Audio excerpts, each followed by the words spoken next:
아멘. 오늘도 예배드리는 모든 성도들 위해 하나님께서 복 주시고 지켜주시고 은혜와 평강 주시기를 주님의 이름으로 축원합니다. 이 세상에서 가장 좋은 환경을 무엇 같다고 합니까? 천국 같다, 그렇게 말합니다. 이 세상에서 제일 좋은 메시지는 천국 메시지입니다. 예수님께서 이 세상에 오셔서 제일 먼저 말씀하신 말씀은 회개하라, 천국이 가까웠느니라, 천국 이야기를 하셨습니다. 이 땅에 하나님의 천국을 건설하기 위해서 오셨습니다. 세례 요한도 제일 먼저 한 말씀이 회개하라, 천국이 가까웠다고 했습니다. 예수님께서 왜 십자가에 돌아갔습니까? 지옥 갈 우리를 천국 가도록 하기 위해서. 왜 예수님께서 부활하시고 승진하셨습니까? 우리가 갈 천국을 마련하기 위해서. 왜 예수님께서 재림하신다고 했습니까? 우리를 천국에 데려가기 위해서.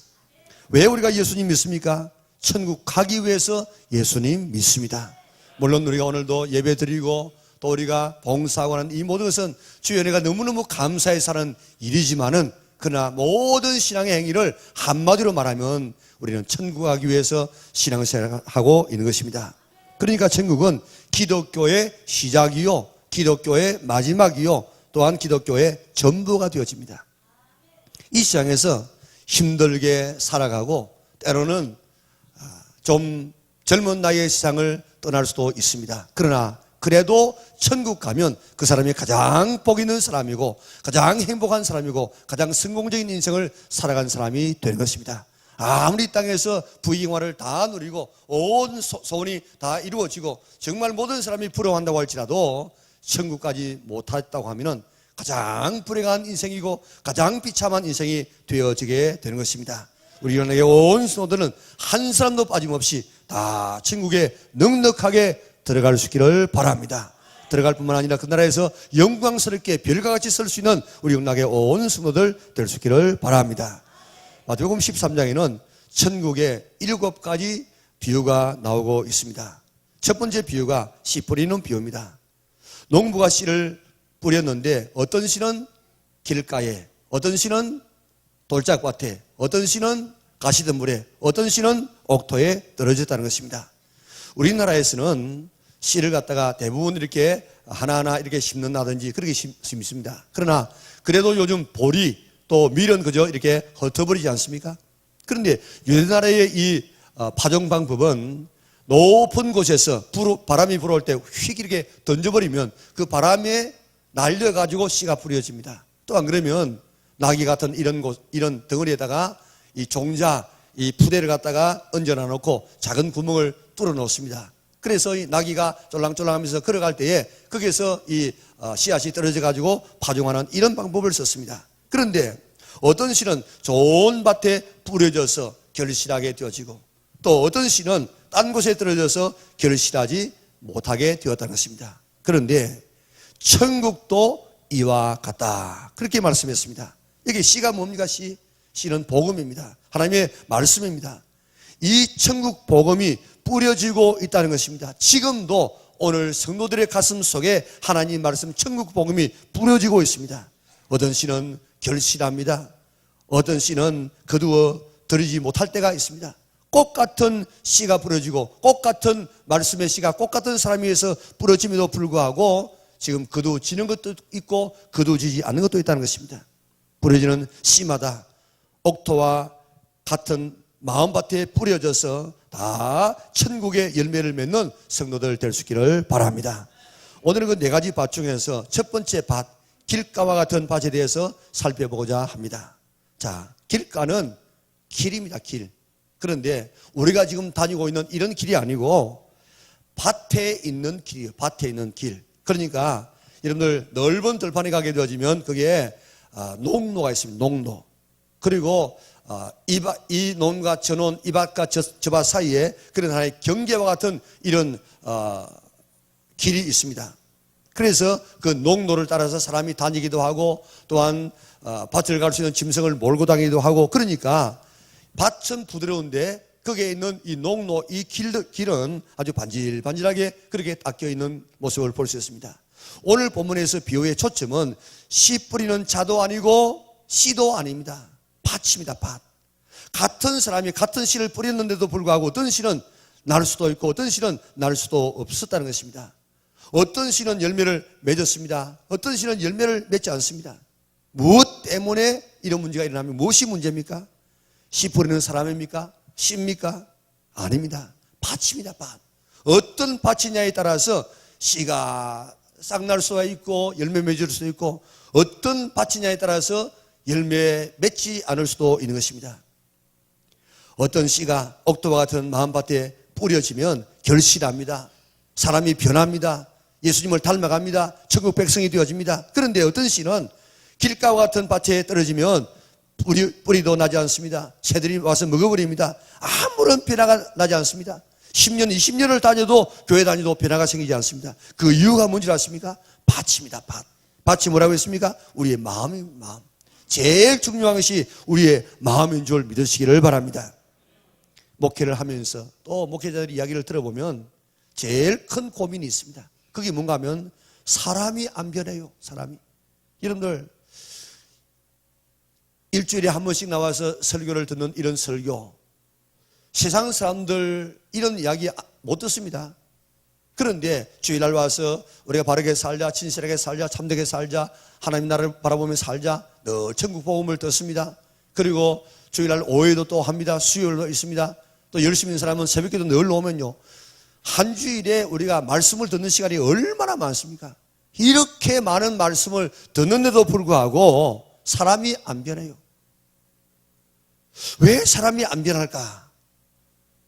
그래서 이 목사들이 하다가 탈진하는 경우들이 얼마나 많이 있는지 모릅니다. 왜 사람이 안 변하겠습니까? 밭이요, 밭.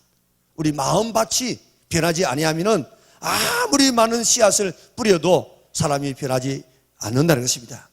그런데 마음이 길과 같이 되어지면 결실하지 못한다는 이런 사실입니다. 길가와 같은 이런 마음은 어떤 마음이겠습니까? 우리 길과 같은 이런 마음, 반질반질하는 마음, 수용하지 아니하는 마음, 이런 완악한 마음을 다 우리가 회개해서 이 마음을 갈아엎어서 옥토와 같은 마음을 만들어서 뿌려지는 씨마다 다 열매 맺는 우리 성도들의 생활이 될 수 있기를 바랍니다. 길가와 같은 이 마음은 어떤 마음이냐? 예수님께서 직접 설명을 하셨습니다. 우리 14절과 15절을 같이 한번 읽어볼까요? 같이 읽습니다. 이사야의 예언이 그들에게 이루어졌으니 일렀으되 너희가 듣기는 들어도 깨닫지 못할 것이요 보기는 보아도 알지 못하리라. 이 백성의 마음이 완악하여져서 그 귀로는 듣기에 둔하고 눈은 감았으니 이는 눈으로 보고 귀로 듣고 마음으로 깨달아 돌이켜 내게 고침을 받을까 두려함이라 하였느니라. 아멘. 자, 여기서 길가와 같은 마음을 한마디로 뭐라고 했습니까? 완악한 마음이라, 그렇게 표현하고 있습니다. 14절과 15절의 이 말씀은 이사야서 6장 9절 10절의 말씀을 인용한 말씀인데, 그 예언이 그 당시에도 이루어졌고 그 말씀이 지금 예수님 당시에 예수님께서 말씀하시는 그때 이루어졌다는 것입니다.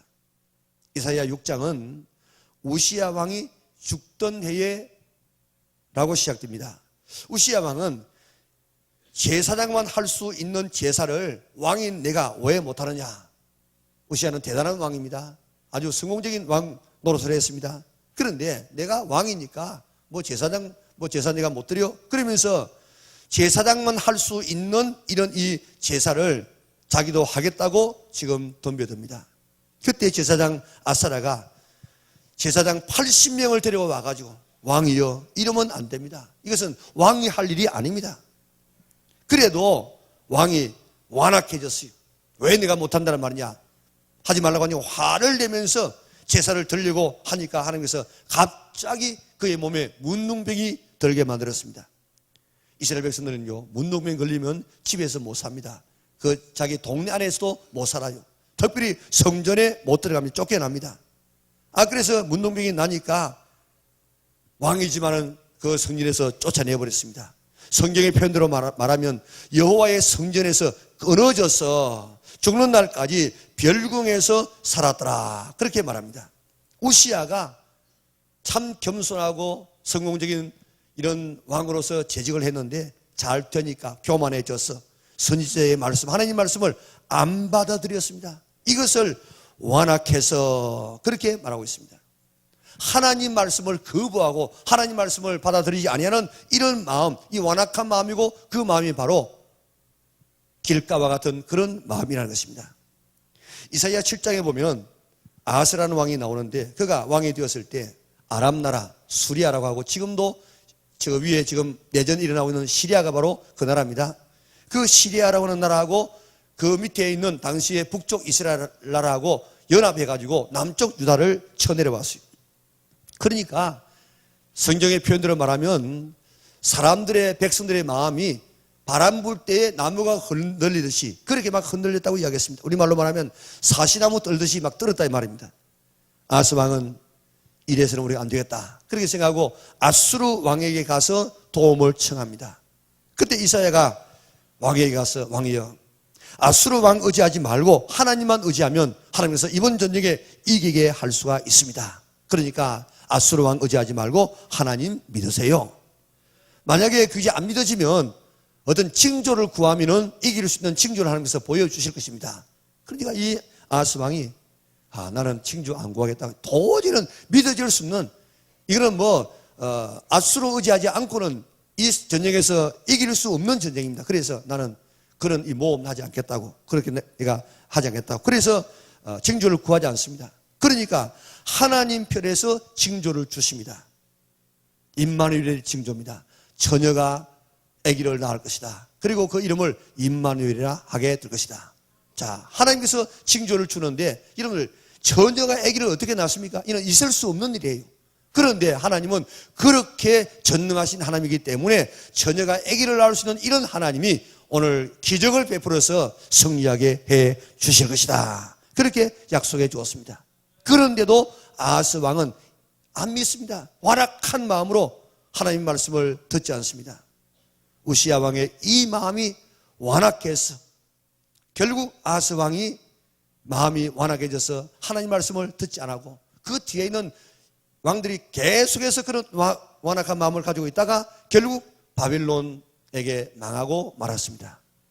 이사야 시대의 그 예언이 지금도 여기에 이루어지고 있다는 것입니다.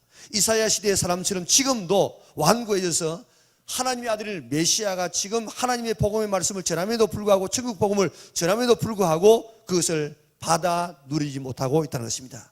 이사야 시대의 사람들의 완악함 때문에 나라가 망했습니다. 예수님 시대도 사람들의 완악함 때문에 예수님을 배척하고 십자가에 못 박아 죽였습니다. 그래서 로마에게 망했습니다. 지금도 그 완악한 마음 가지면 그렇게 된다. 그러니까 완악한 마음 가지지 말라. 그렇게 말씀하고 있습니다. 그러므로 길가와 같은 완악한 마음을 다 버릴 수 있는 성도들 될 수 있기를 바랍니다. 완악이란 말의 뜻은 살이 찌다 그리고 둔하다 그런 말입니다. 스스로 살이 쪄서 부유해서 무감각하게 어느 것을 받아들인 자기 자만해가지고 다른 어떤 필요를 느끼지 못하는 그래서 받아들이지 아니하는 이 마음을 완악이라 그렇게 표현하고 있습니다. 라오디게아 교회가 어떤 상태였습니까? 나는 부자라 부유하여 부족한 것이 없다. 그래서 다른 어떤 지진이 났을 때도 로마의 원조를 받아들이지 않으려고 했고 또 예수님 믿을 이런 필요성을 가지지 못하고 있었습니다. 다른 사람의 이야기를 받아들이지 아니하는 그런 상태였습니다. 물질의 부유함 때문에 마음이 살이 쪘습니다. 지식의 부유함 때문에 마음이 살이 쪘습니다. 경험의 부유함 때문에 마음이 살이 쪘습니다. 그래서 예수 그리스도의 필요를 느끼지 아니하는 이런 상태, 이게 바로 완악한 마음입니다. 이렇게 살아도 잘 사는데 뭐 때문에 예수 믿어? 이렇게 내가 신앙생활 해도 내가 잘 되고 만족하는데 뭘 해?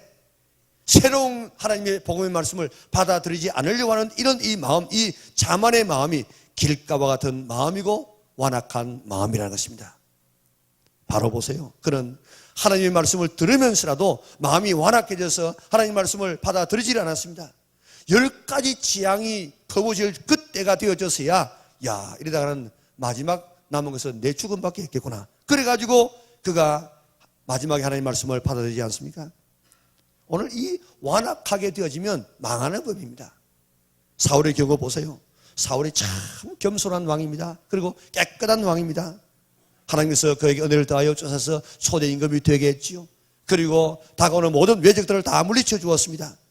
그런 힘을 주시고 하나님께서 명령하시기를 아말렉은 나의 대대로 원수다. 뭐냐면은 내 백성 이스라엘 백성이 애굽에서 나올 때 그 후미에서 쳐가지고 백성들을 괴롭게 한 이 아말렉을 천하에서 도말하라. 그러니까 이 전쟁에 나가서 모든 아말렉 사람들을 진멸하라고 했습니다. 그런데 이 하나님께서 그 전쟁에서 이기게 만들어 주었습니다. 그러면 그 말씀에 순종해야 될 것 아닙니까?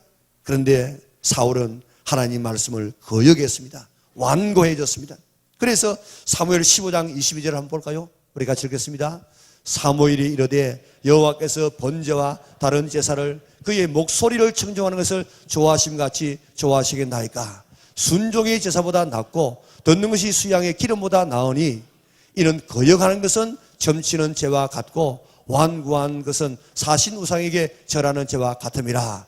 왕이 여호와의 말씀을 버렸으므로 여호와께서도 왕을 버려 왕이 되지 못하게 하신나이다 하니. 자, 저기 보세요. 거역하는 것은, 하나님 말씀을 거역하는 것은 뭐가 같다고요? 점치는 죄와 같고, 완고해서 하나님 말씀을 안 듣는 이것은 사신 우상에게 절하는 죄와 같다고 이야기했습니다. 이스라엘 백성들은요, 그저 하나님 앞에 제사만 드리면, 오늘 말로 말하면 예배만 드리면은 하나님 말씀을 지키든지 안 지키든지 그는 아무 상관 없는 줄 알았습니다. 그런데 하나님께서 뭐라고 말씀합니까? 거역하는 것은 점치는 죄와 같고 완고한 것은 우상에게 절하는 죄와 같다. 하나님 말씀을 안 듣는 이것, 완하게 하나님 말씀을 거역하는 이것은 가장 하나님께서 싫어하는 그런 죄가 된다고 이야기했습니다. 하나님 말씀을 거부하는 마음, 하나님 말씀을 순종하지 않는 마음이 길가와 같은 마음입니다. 길가와 같은 마음에는 아무리 씨를 뿌려도 그 씨가 나지 않습니다. 아스팔트 위에 씨를 한번 뿌려보세요. 아무리 뿌려도 싹이 나지 않습니다. 왜 그렇습니까? 오늘 마음이 돌짝밭과 같이 혹은 이 길가와 같기 때문에 그렇습니다. 왜 나는 말씀을 듣고 또 듣고 또 들었는데 10년 듣고 30년 듣고 50년 들었는데 왜 내 마음은 변화되지 않습니까? 왜 구원의 확신이 없습니까? 왜 천국 갈 그런 확신이 없습니까? 밭이 잘못되어 있어서 그렇습니다. 믿지, 먼저 우리는 밭을 갈아 엎어야 합니다. 그리고 그 위에 씨를 뿌려야만 비로소 싹이 나게 되는 것입니다. 먼저 우리의 마음을 갈아 엎어야 돼요. 그래서 호세아서 10장 12절에 그렇게 권면합니다. 같이 읽어볼까요? 너희가 자기를 위하여 공의를 심고 인애를 거두라. 너희 묵은 땅을 기경하라. 지금이 곧 여호와를 찾을 때니 마침내 여호와께서 오사 공의를 비처럼 너희에게 내리시리라. 아멘. 너희 묵은 땅을 기경하라고 이야기했습니다. 뭐 밭에 나가서 밭 갈라 이 말이 아닙니다. 저 밭은 무슨 밭입니까? 우리의 마음의 밭, 묵어 있는 이런 우리의 마음의 밭을 갈라고 이야기했습니다.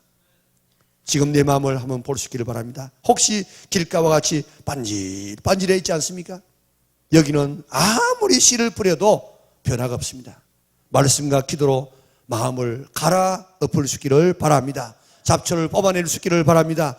돌을 제거할 수 있기를 바랍니다. 지금 내 마음속에 자리 잡고 있는 잡초가 무엇입니까? 뽑아내야 될 돌이 무엇이겠습니까? 우리 계속해서 우리 마음을 날마다 우리는 개간하고 우리 마음을 새롭게 해야 됩니다. 밭을 우리가 망가뜨리는 그런 이 방법이 뭔 줄 압니까? 한 밭을 망가뜨리기 위해서 막 가가지고 우리가 밟고 그다음 막 다른 것을 쓰레기를 버리고 그렇게 하지 않는다고 할지라도 밭을 그대로 1년만 두게 되어지면 거기에 잡초가 무성하고 엉겅퀴가 막 일어나가지고 쓸모없는 밭이 되어집니다. 우리의 마음도 마찬가지입니다. 날마다 말씀과 기도로 갈아엎지 아니하면 금방 우리의 마음이 못서게 되어집니다. 하나님의 음성을 들을 때마다 그 말씀을 아멘, 아멘으로 받고 순종하려고 할 수 있기를 바랍니다. 그러면 길가처럼 반질거리지 아니하고 언제나 아름다운 마음으로 유지할 수가 있습니다. 이스라엘 백성들 왜 망했는지 한번 볼까요? 시편 95편 7절과 8절을 보겠습니다. 같이 읽겠습니다. 그는 우리의 하나님이시요 우리는 그가 기르시는 백성이며 그의 손이 돌보시는 양이기 때문이라. 너희가 오늘 그의 음성을 듣거든 너희는 무리바에서와 같이 또 광야의 마사에서 지냈던 날과 같이 너희 마음을 완악하게 하지 말지어다. 아멘. 그게 하나님은 우리의 뭐라고 했습니까? 왕이라고, 왕. 그리고 하나님은 우리의 목자라고 이야기했습니다. 그리고 우리는 하나님의 백성이요 하나님의 양입니다. 그런데 양이 목자의 음성을 안 듣고 지 맘대로 나가서 살면은 어떻게 되겠습니까? 맹수에게 다 찢겨서 죽습니다. 그렇기 때문에 너희가 오늘 그의 음성을 듣거든 너희 마음을 완악하게 하지 말라. 너희 마음을 완악하게 하지 말라. 말씀을 들으면, 그 음성을 들으면 마음을 길가와 같이 하지 말라는 것입니다. 그런데 이스라엘 백성들이 무리바에서 하나님 말씀을 거역했습니다. 하나님과 싸웠다고 했습니다. 하나님을 믿지 않았습니다. 그래서 내 안식에 들어오지 못하리라.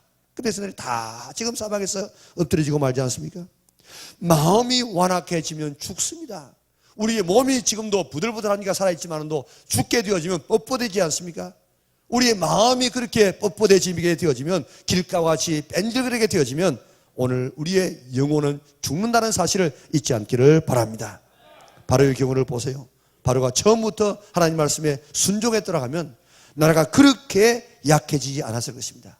여러분들, 다른 모든 이런 나라들을 제국이라고 하는데 애굽을 제국이라고 하지 않습니다. 왜냐하면 제국이 되려고 하다가 이스라엘 백성들이 지금 출애굽을 하면서 완전히 나라가 내려앉았어요.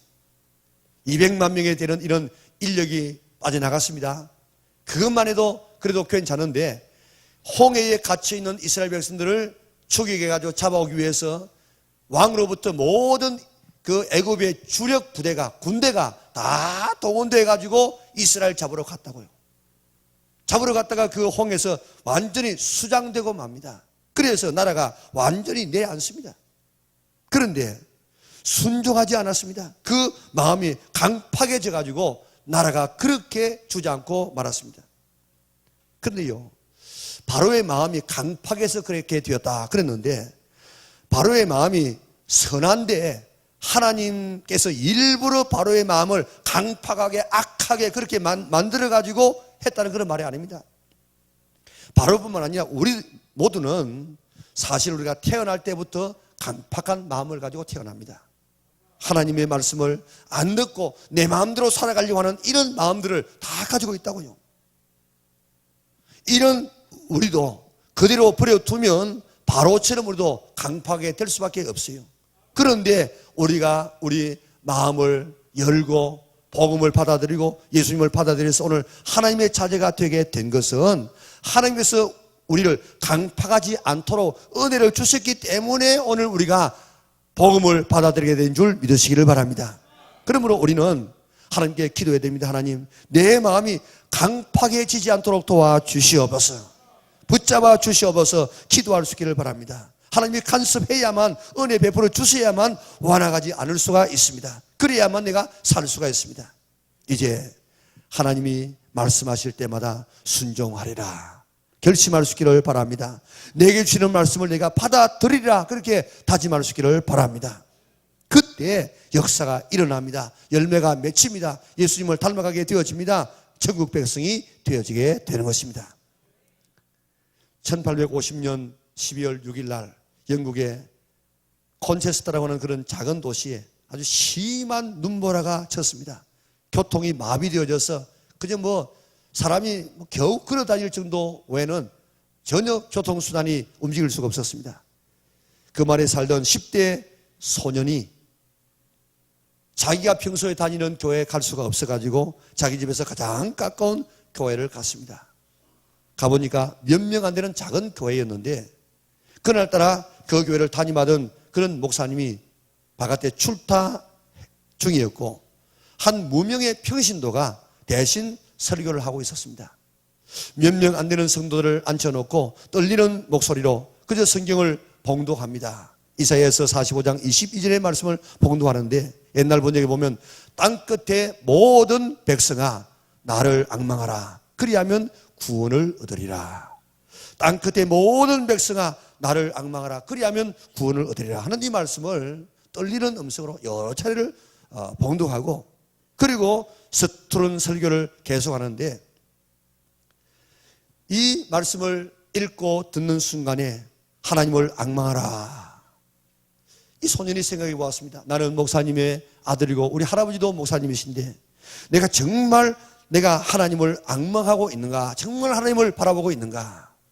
하나님을 앙망하는 자는 구원을 얻으리라고 말씀하시는데 내가 정말 나는 구원을 받았는가? 오늘 내가 시장을 떠나도 천국 갈 수 있는가? 자신이 없었어요. 그때 이 설교자가 자기를 바라보면서 젊은이, 내가 보건대 당신은 매우 피곤해 보입니다. 그럴수록 예수 그리스도를 바라보세요. 지극히 평범한 한마디였습니다. 그런데 그 말씀을 내게 주시는 말씀으로 탁 받아들이는 순간에 그는 영적인 잠에서 깨어나기 시작했습니다. 그는 일평생 동안 그 말씀을 붙들었습니다. 일평생 동안 여호와 하나님을 바라보면서 살기로 결정하고 그렇게 살았습니다. 이 소년이 자라서 스펄전 목사님이 되었습니다. 당시에 전 세계에서 1만 명을 목회하는 교회는 그 스펄전 목사님밖에 없었습니다. 그리고 설교의 황태자라고 하는 그런 별명을 얻게 되어졌습니다. 하나님의 말씀을 내게 주시는 말씀으로 받아들일 때에 거기에 말씀이 역사합니다. 사람을 변화시킵니다. 누가 복음을 전하느냐, 어떤 말씀이냐가 문제가 아닙니다. 오늘 내게 주시는 말씀으로 받아들이면 그 말씀은 내 속에서 역사하기 시작하는 것입니다. 누가 무슨 말씀을 하든지 그 말씀을 아멘으로 받아들이고 순종할 수 있기를 바랍니다. 그 말씀이 옥토와 같은 마음만 되어지면은 이 마음을 가질 수가 있기만 하면 오늘 우리의 마음에는 정말 놀라운 역사가 일어나게 될 것입니다. 길과 같은 그런 반역이라는 그런 마음 다 버릴 수 있기를 바랍니다. 말씀이 통통 튀고 말씀을 거부하는 이런 마음들 다 버리시기를 바랍니다. 지금 내게 주시는 이 말씀을 마음에 깊이 품게 될 때 그 말씀은 우리에게 역사하게 될 줄 믿습니다. 만약에 길가와 같은 이런 마음을 계속 가지게 되어지면 어떻게 하게 되어집니까? 우리 4절과 19절을 같이 한번 읽어볼까요? 자, 4절과 19절을 보면 같이 읽습니다. 뿌릴새 들으는 길가에 떨어짐에 새들이 와서 먹어버렸고 아무나 천국 말씀을 듣고 깨닫지 못할 때에는 악한 자가 와서 그 마음에 뿌려진 것을 빼앗나니 이는 곧 길가에 뿌려진 자요. 아멘. 만약에 이 말씀의 씨앗이 우리 마음에 떨어질 때에 마치 길가와 같이 그 말씀을 내가 품지 아니하면은 어떻게 된다고요? 새들이 와서 먹어버린다. 악한 자가 와서 그 마음에 뿌려진 것을 다 빼앗는다. 그런데 이 새들, 이 악한 자를 마가복음 4장 15절에는 사탄이라 그랬습니다. 말씀을 듣고 깨닫지 못하고 길가와 같이 품지 않고 그대로 버려두면 그 씨가 내 마음속에 계속 있는 것이 아니고 그대로 가만히 있는 것이 아니라 새들이 와서 먹어버린답니다. 사탄이 가져가 버린답니다. 그렇기 때문에 새들이 사탄이 하나님 말씀을 빼앗아가기 전에, 먹어버리기 전에 내가 먼저 먹어야 돼요. 내가 품어야 됩니다. 내가 순종해야 됩니다. 내 것으로 만들어버려야만 거기에 씨가 나게 되는 것입니다. 찰로역정을 쓴 존 번연이 오늘의 이 말씀을 읽다가 충격을 받고 그때부터 믿음의 삶을 살기 시작했습니다. 아주 유명한 그런 이 사람이 되지 않았습니까? 번연이 오늘 말씀을 읽다가 내 마음속에 떨어지는 말씀을 사탄이 빼앗아 가는구나. 그래서 내 삶이 변화되지 않았구나. 나는 사탄에게 지금 내 인생을 도둑 맞으면서 살았구나. 나는 사탄에게 지금 속아서 살았구나. 그렇게 깨닫고 그날부터 존 번연은 말씀을 듣는 태도가 달라졌어요. 진지하게라는 말씀을 듣기 시작했습니다. 듣는 대로 사탄이 빼앗아가기 전에 순종하고 실천하려고 애를 썼습니다. 내 것으로 만들려고 했습니다. 그래서 그는 참 믿음의 길을 걸어가서 정말 모든 사람들이 다 존경하는 사람이 되어졌고 그것은 철로역정은 성경 다음에 가장 많이 읽혀지고 다른 사람의 신앙에 영향력을 준 책이 되어졌습니다. 지금도 말씀이 떨어지고 있습니다. 성도들 가슴 속에 떨어지고 있습니다. 말씀을 내가 품어서 내 것으로 삼을 것인가 아니면 길바닥에 버려두어서 사탄이 먹도록 놓아둘 것인가 어느 길을 우리가 선택해야 되겠습니까? 우리는 지금도 내게 떨어지는 이 말씀을 품을 수 있는 마음의 밭을 갈아엎어서 잘 옥토 같은 마음으로 준비할 수 있는 성도들 될 수 있기를 바랍니다. C.S. 루이스라는 사람은 악마의 편지라는 책에서 길가와 같은 마음밭은 어떤 밭인가 하는 것을 이렇게 설명을 했습니다. 영국의 한 노 신사가 유명한 도서실에 찾아가는데 노 신사는 일주일에 한 번씩 꼭 도서실에 들어가서 그저 책을 보는 습관이 있었습니다. 그날도 이제 가서 무작위로 도서실에 어느 한 책을 뽑아 보니까 그게 신앙적인 책을 뽑게 되어졌어요. 그래 책을 읽어보니까 하나님은 정말 계시는구나. 하나님과 나와는 어떤 관계가 있는가. 내가 하나님을 믿어야 되겠구나. 이런 하나님에 관한 이 믿음이 싹트기 시작했습니다. 자, 그렇게 나도 하나님을 한번 믿어볼까 그런 생각을 하고 있는데 악마가 이 노신사의 마음에 이런 씨앗을 뿌립니다. 지금은 점심때가 다 됐어. 그러니까 밥 먹고 생각해도 충분하니까 지금은 하나님 생각하지 말고 밥 먹고 하면 생각해. 그 보니까 정말 점심때가 되어졌어요. 밥 먹고 하면 하나님에 대해서 더 생각해야 되지. 그래가지고 이제 가서 식당에서 밥을 먹습니다. 밥을 먹는 순간에 조금 전에 읽었던 그 책 자기가 속에서 일어나는 생각을 합니다. 하나님은 어떤 분일까? 내가 하나님을 믿어야 되겠구나. 하나님에 대해서 이렇게 생각하고 있는데 또 사탄이 마음을 넣어줍니다. 밥 먹는 시간에는 밥만 먹어야지 다른 거 생각하면 소화가 안 돼. 그러니까 밥 먹을 때는 밥 먹고 아주 즐기고 그 다음에는 밥 먹고 난 다음에 생각해. 그러니까 이 할아버지가 생각하니까 참 그렇거든. 그래서 밥 먹을 때는 밥만 먹기로 그래가지고 반찬은 어떻고 이렇게 아주 즐겁게 밥을 먹었습니다. 밥을 먹고 난 다음에 이제 또다시 이제 하나님은 어떤 분일까 그렇게 생각하려고 하고 있는데 사탄이 또 마음을 넣었습니다. 너 지금 집에 가면은 굉장히 할 일이 많아. 그러니까 여기서 있지 말고 집에 가. 그러면 생각해보니까 정말 오늘 집에 할 일이 많아요. 그래가지고 그런 도서실에서 나와서 버스를 탔습니다. 그리고 이제 버스에 타가지고 신문을 읽으면서 갑니다. 아무런 일도 없는 것처럼 아무 자극도 아무 변화도 아무 경험도 하지 않았던 사람처럼 아주 대연하게 지금 버스를 타서 신문을 읽고 집으로 가고 있습니다. 이렇게 버스를 타고 가는 노신사를 바라보면서 사탄은 뒤에서 회심의 웃음을 웃습니다. 너도 오늘 나에게 걸려들었어. 하나님은 오늘 이 시간도 오늘 그렇게 말씀합니다. 하나님 말씀을 들을 때 내가 하나님 말씀을 지켜야지. 내일 아침부터 지켜야지. 그렇게 생각하면요. 오늘부터 지켜야지. 그렇게 하면 내일부터 지켜. 내일. 오늘 지금은 단 시간이야. 오늘도 자꾸 하나님 말씀을 미루게 만듭니다. 예를 들어 말하면 지난주에 우리가 10가지 신앙생활에 우리가 힘씁시다. 특별히 우리가 다니엘의 기도처럼 우리도 기도하기로 결심합시다. 그렇게 우리가 말씀을 나누었습니다. 기도하기로 결심한 사람이 많았을 거예요. 그런데 사탄이 내일 아침에 기도하지 말고 화요일부터 하자. 그러면요 화요일부터 나오는 줄 압니까? 그 마음을 뺏어가면은 사탄에게 빼앗기면은 화요일도 못 나와요.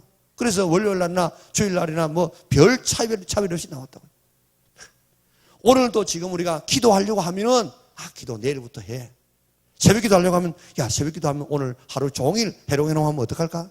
그러니까 자꾸 기도하지 못하도록 만듭니다. 이렇게 사탄은 하나님 말씀을 주워 먹어버립니다. 이렇게 사탄은 하나님 말씀을 약화시킵니다. 이렇게 사탄은 하나님의 뜻대로 살지 못하도록 만듭니다. 이제 하나님께서 말씀하시면 즉시 바로 순종할 수 있기를 바랍니다. 사탄이 뺏어가기 전에 내가 먼저 먹어버릴 수 있기를 바랍니다. 내가 먼저 실천할 수 있기를 바랍니다. 이러면 제자들 보세요. 제자들은요 나를 따르라 하니까 그저 마태는 돈 계산하다가 바로 이렇게 따라 나섰다고요. 야고보와 그의 세베대의 이런 아들들은 보면은 바로 금을 깁다가 아버지 나놓고 바로 따라하니까 바로 따랐다고요. 그런데 그들은 바로 따르니까 따라갔는데 그들뿐만 아니고 예수님께서 부른 딴 사람들도 있었습니다. 누가복음 9장에 보면요 예수님께서 어느 사람을 보고 나를 따르라 그러니까 내가 따르겠습니다. 그러는데 사탄이 뭐라고 하는 줄 압니까? 아버지 장례라도 치고 가야지. 그래서 예수님 따르기는 따르겠습니다만은 아버지 장례를 치르고 가겠습니다. 장례 치르러 갔어. 다시 오지 못했어요. 또 한 사람이 이야기했습니다. 나를 따르라 그러니까 따르겠습니다. 그런데 사탄이 또 이야기합니다. 그래도 가려고 하면은 인사라도 하고 식구들에게 나 예수님 따라간다 이렇게 말하고 가야지 그대로 가면 되겠냐? 그렇거든. 그래가지고 선생님, 네, 우리 집사람에게, 우리 가족에게 가가지고 이제 인사하고 오겠습니다. 인사로 갔어? 못 왔어요. 이와 같이 사탄은 자꾸 하나님의 이 말씀을 오늘도 먹어버립니다. 따르지 못하게 만듭니다. 하나님 말씀하시면 이제는 강팍한 마음, 완악한 마음, 길과 같은 이런 마음 다 갈아엎어서 옥토와 같은 마음을 만들어서 사탄이 훔치기 전에 내가 말씀을 다 안고 먹고 순종할 수 있는 성도들 될 수 있기를 바랍니다. 우리는 왜 수많은 하나님 말씀을 듣는데 우리의 삶이 변화되지 않습니까? 왜 열매가 없습니까? 왜 구원의 확신이 없습니까? 내 마음밭의 문제입니다. 어떤 사람의 마음밭은 길가와 같습니다. 돌짝과 같습니다. 가시드몰 같습니다. 또 때로는 그런 것 때문에 이런 마음에 아무리 말씀을 뿌려도 말씀의 씨가 나지 아니하고 자라지 아니하고 열매 맺지 아니하고 변화되지 않을 때가 있습니다. 내 마음이 딱딱하고 완고하고 완악한 길가 같은 이 마음, 오늘 내 마음이 아닌지 살펴볼 수 있기를 바랍니다. 옥토와 같은 마음 되도록 말씀과 기도로 날마다 우리의 마음을 갈아엎을 수 있기를 바랍니다. 강팍한 마음 없애달라고 하나님 앞에 기도할 수 있기를 바랍니다. 그래서 길과 같은 마음 다 파헤쳤어. 옥토와 같은 마음 만들어서 떨어지는 말씀마다 열매 맺는 성도들 될 수 있기를 바랍니다. 변화되는 성도들 될 수 있기를 바랍니다. 천국의 백성 될 수 있는 우리 영락의 온 성도들 될 수 있기를 주님의 이름으로 축원합니다. 사랑 많으신 아버지 하나님, 하나님의 은혜와 사랑을 참으로 감사합니다. 하나님은 우리를 위하여서 천국 복음을 전할 예수님을 이 땅에 보내시고 예수님께서 우리 위하여서 십자가에서 달려 돌아가심으로 모든 우리의 죄를 다 사해놓고 천국 갈 수 있다고 이렇게 우리의 길을 열어놓으시고 말씀을 오늘도 전하는데 마치 저 이사야 시대와 같이 그 완악한 마음을 가졌던 사람들이 완악한 마음 때문에 결국에는 망해지고 바벨론에 다 포로가 되어 갔던 것처럼 그 말씀이 예수님 당시의 사람에게도 그대로 이루어져서 예수님을 배척하고 십자가에 못 박아서 그들도 또 로마에 다 망하게 되어졌는데 오늘 그 말씀이 지금도 우리에게 이루어지고 있는 모습을 볼 수가 있습니다. 주님, 우리의 마음만은 그들과 같이 완악한 마음 갖지 않게 하여 주시옵소서. 길가와 같은 마음 갖지 않도록 도와주시옵소서. 사탄이 뿌리기 전에 내가 옥토와 같은 마음을 만들어서 오늘도 어떻게 하든지 하나님의 말씀을 품게 하여 주시고 말씀을 순종하게 하시고 말씀을 먹게 하여 주시옵소서. 그래서 아름답게 싹나고 자라고 열매 맺어서 우리의 삶이 변화되어지고 예수님 성품을 닮아가고 우리 생명에 알곡되어져서 우리가 천국에 우리 이름이 똑똑하게 기록되어질 수 있는 하나님의 자녀들 다되게 축복하여 주시기를 원하옵나이다. 그래서 우리 영락에 있는 모든 식구들 한 사람도 빠짐없이 다 천국의 알곡들 될 수 있도록 은혜 베풀어 주시옵소서. 예수님의 거룩하신 이름으로 기도드리옵나이다. 아멘.